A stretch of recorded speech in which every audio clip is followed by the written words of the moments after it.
शाबान के इस महीने में ये सवाल तो बार बार सामने आता है, क्या शब बारात मनाना चाहिए, कैसे मनाना चाहिए, क्या करना चाहिए। इसलिए इसकी रहनुमाई के लिए हमने रुजू किया मौलाना सैयद अबुल आला मौदूदी के किताबचे शब बारात की तरफ।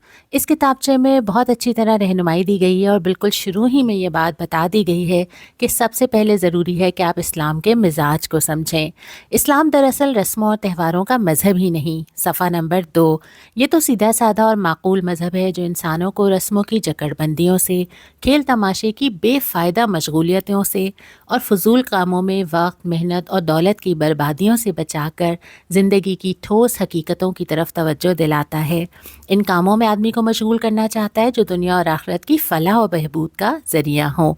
यहाँ तक तो समझ आ जाता है कि इस्लाम चाहता है कि हम कोई ठोस काम करें, लेकिन इस बारे में शाबान के महीने में वो हमसे क्या चाहता है। शब बारात के हवाले से कोई ऐसी चीज़ हमें हदीस में नहीं मिलती जिसकी रवायात मुस्तनद हो।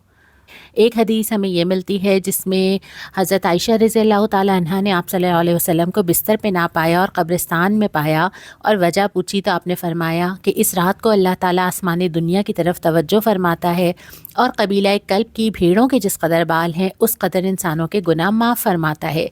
लेकिन इमाम तिरमिज़ी ने इस हदीस को ज़ईफ़ करार दिया है। इसके अलावा भी बहुत सारी अहादीस हैं जिनकी सनद में कमज़ोरी है, लेकिन अगर उनको कुछ ना कुछ तस्लीम कर भी लिया जाए तो ज़्यादा से ज़्यादा जो चीज़ हमें मिलती है वो 2-3 है जो शाबान के महीने में कर लेनी चाहिए। एक, इस रात इबादत करना या खुदा से मग़फ़िरत करना एक अच्छा अमल तो है, लेकिन इनफरादी तौर पे लोग अगर इसे करेंगे तो सवाब पाएंगे। मौलाना मौदूदी कहते हैं कि नबी करीम सल्लल्लाहु अलैहि वसल्लम से जो चीज़ें साबित हैं वो ये कि रमज़ान की आमद से पहले शाबान में ख़ास कैफियत तारी हो जाती थी। आप सल्लल्लाहु अलैहि वसल्लम गैर मामूली तौर पे इबादत फरमाया करते थे। हज़रत आयशा उम्मे सलमा फरमाती हैं कि शाबान ही वो महीना था जिसमें आप सल्लल्लाहु अलैहि वसल्लम सबसे ज़्यादा रोज़े रखते थे।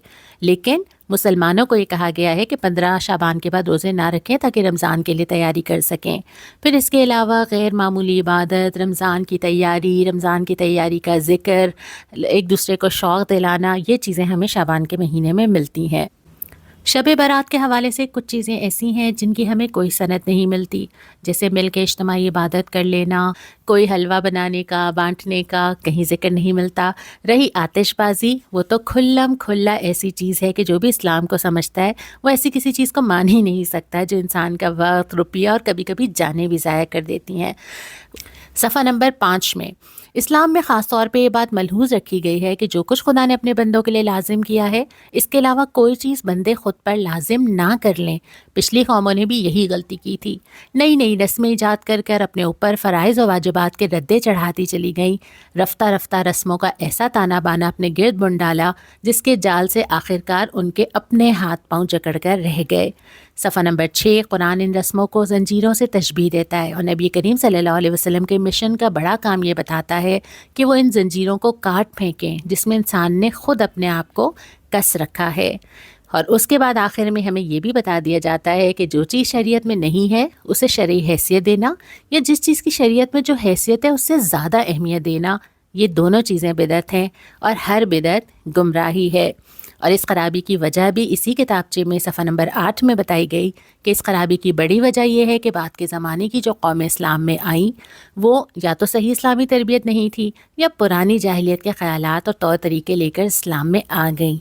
और इन दोनों चीज़ों को दूर करने के लिए ज़रूरी है कि लोग कुरान से जुड़ें जो इंसानी ज़िंदगी का निज़ाम नामा है।